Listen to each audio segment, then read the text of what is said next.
So FDR's New Deal pretty much screwed over generations of black folks to come? How else has redlining impacted black folks? There's plenty, but three really stick out: wealth, education, and criminal justice. First, let's talk about wealth. For y'all who don't know, home ownership is the primary driver of wealth. And who has a harder time getting homes? Black people? Bingo.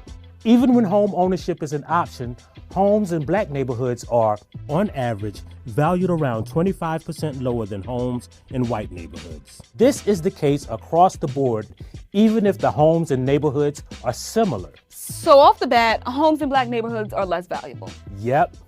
And the plot thickens. People in redline neighborhoods pay higher insurance premiums, they also pay higher interest rates, and are denied mortgages more often. Hold up. We get a lot of our school funding through local property taxes. I bet that redlining impacts education too. How does that all work? Let me ask a genius who can answer that question. Yes, Michael, I am a genius. No, not you. I mean Nicole Hannah-Jones. She's the recipient of the MacArthur Genius Grant and knows education like the back of our hand. See, I can hit her up on our special genius hotline. Funny, I don't see your name on the list. Nicole, tell our girl how redlining has impacted education. We get most of our school funding through local property tax. That meant that black cities cannot produce as much money as white suburbs, which can tax at a very low rate on high property tax. And so you see vast disparities between how suburban schools that serve lots of white kids are funded and urban schools that serve lots of black and Latino kids are funded. And that all goes back to the legacy of redlining.